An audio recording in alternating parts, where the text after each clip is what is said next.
Yo everyone, new video. Today we're going to review different training methods and I'm going to rank them from God tier, like I want to do them so badly. When I sleep I get an orgasm, I'm like I want to train like that. Or the bottom part is like never in my life do I want to try these training methods. I prefer to like die.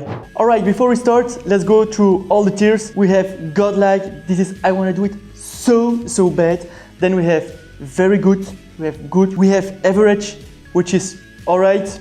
It's a training method that's good, but it's just boring and I don't want to be boring, so I'm going for another one. We have meh, like I think I could get injured because of this method.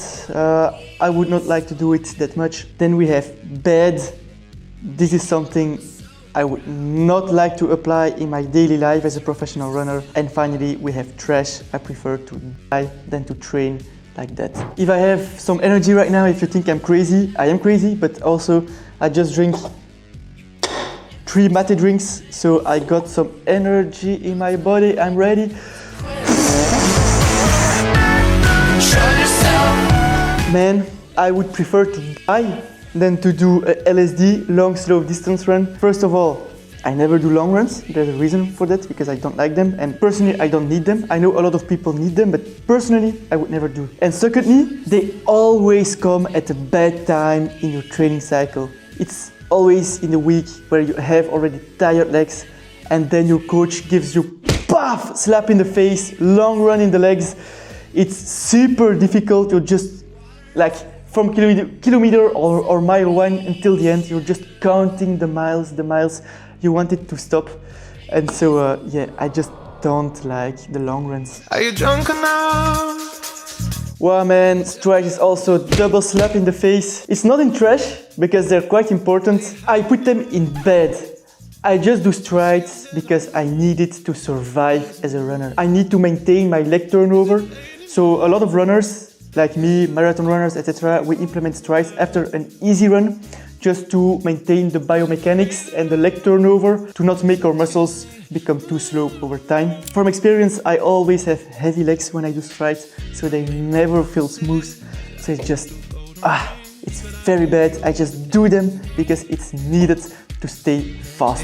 In the air, there ain't no science. Oh, double threshold training. That is one close to my heart. This is godlike. I won't go too much in detail, but basically it comes down to running 2 times a threshold training in a day. The threshold is not a full tempo run, it's mostly split up in intervals. In the morning it will be longer repetitions, for example 4 to 5 times 6 minutes at your threshold pace, and in the evening it will be, for example, 15 to 20 times 1 minute at threshold pace with only 45 seconds rest between them. This method has been very popularized the last couple of years by gold medalists in the 1500 in Tokyo, not in Paris. Me as a professional runner, when I go around the world on training camp in the US, in Kenya, etc., I see a lot of runners that have applied this double threshold training method into their week. It has been very beneficial for some runners, not for everyone. Some runners didn't benefit from it a lot, but so it's super popular. I also applied it in my routine. It has been very beneficial, so I like it a lot. I like it a lot. I like these grinding days. I just love them. So it's going in the God tier. So come get your everything. Oh man, barefoot run training. Poof. I have 2 opinions. I know some professional runners that run with minimal running shoes, like with minimal stack height in their midsole, or barefoot some days in the week, like 1 day or maximum 2 days, but really for a short run, because they need it to train their proprioception, if you call it like that. I don't know. They do it because their physio tells them to do it. But then you have this whole cult of people who say you have to run all your runs barefoot or on minimal running shoes. Like these are these running shoes that take the form maybe of your foot toes. This is something I criticize. However, running 1 or 2 easy runs in your week barefoot can be beneficial for a lot of runners. So I'll put it in average. I'll put them in meh. because you can give whatever definition you want to tempo runs, but my definition is a run that's a bit slower than a threshold pace run.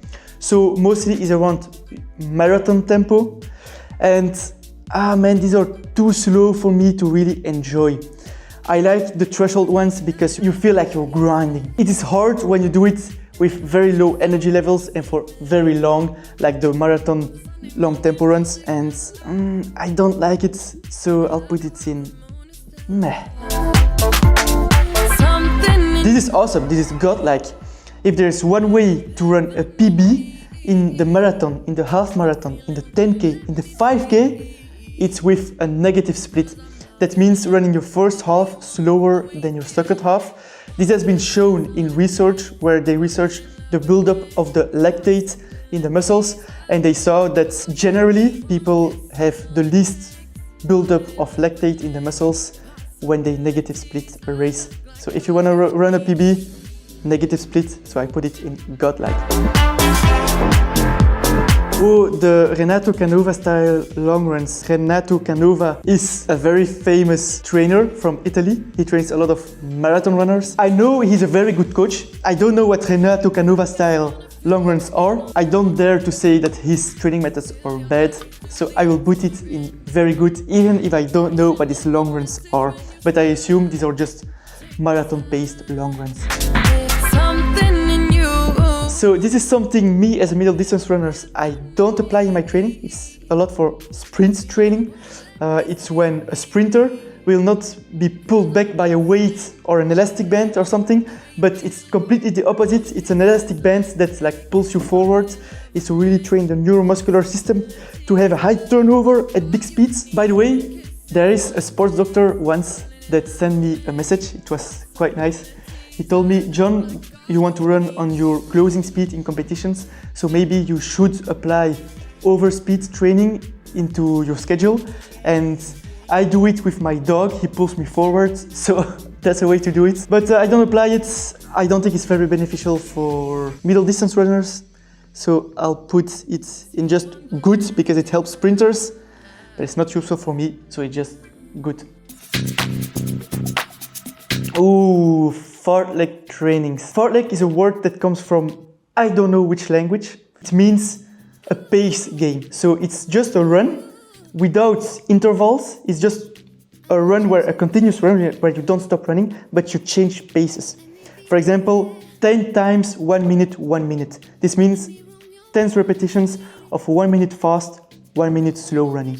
1 minute fast, 1 minute slow. And then you can have 5 times 3-2 or 3 series of 1-1, 2-1, you can play it. You see what I mean? And Kenyan runners are very well known to apply fartleks in their weekly training. They do 1 to 2 fartleks a week, if I'm correct, generally, of course. And I've seen them in Kenya doing their fartleks. It's crazy. The front runners, they just race.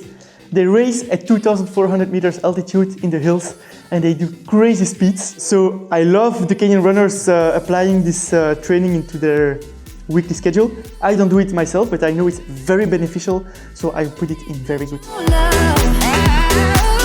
This is just basically interval training where you split it up into pyramids. So you start with a short distance, you go up a distance, and then go back to a short distance. I never do it with my coach. I would love to do it, but because I never did it, I just have no opinion. So I'll put it in meh.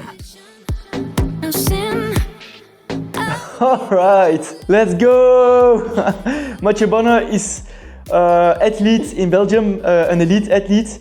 He does not do one specific sport. He do a lot of like challenges in many sports. For example, I think he tried to break a record in big wave surfing. Then he does another sport, and he also does ultra running. I saw him recently. He went to Kenya to train for a world record in ultra running, and he did the Mathieu Bonne week, which is crazy mileage on the track, like 125 kilometers, 2 days in a row at 2,400 meters altitude on a dirt track, just laps round and round in the heat, which is crazy. So Mathieu, if you see this video, which I think you will not see, but shout out to you. I will never do it. I prefer to die. So I'll put it in just the trashiest of the trash.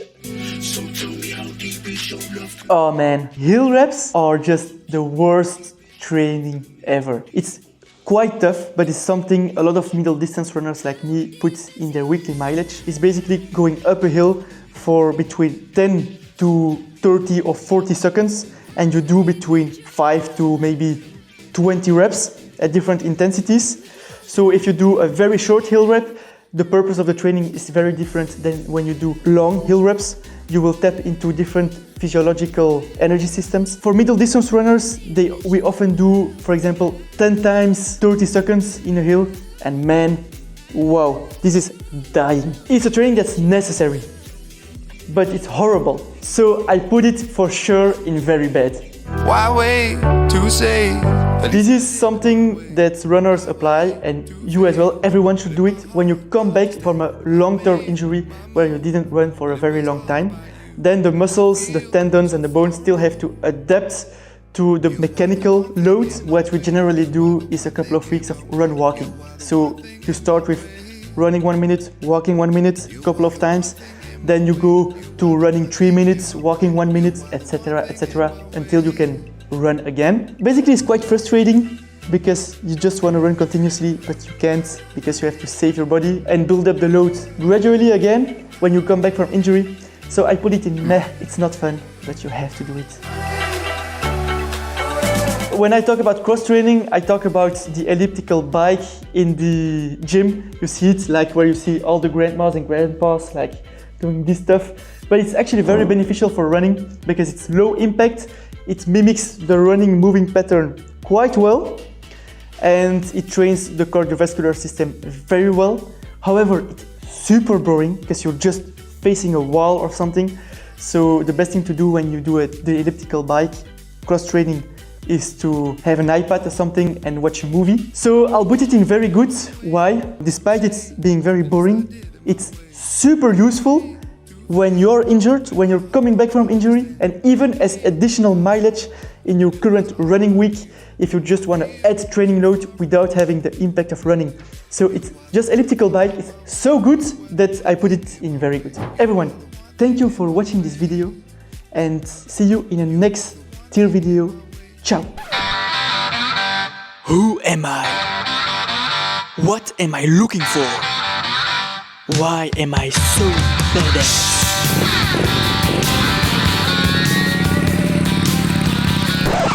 Oh, never mind. I'm ready. I'm getting closer. I can feel it. I can smell it. Well, here it's fine if you got the time. This is it! My purpose!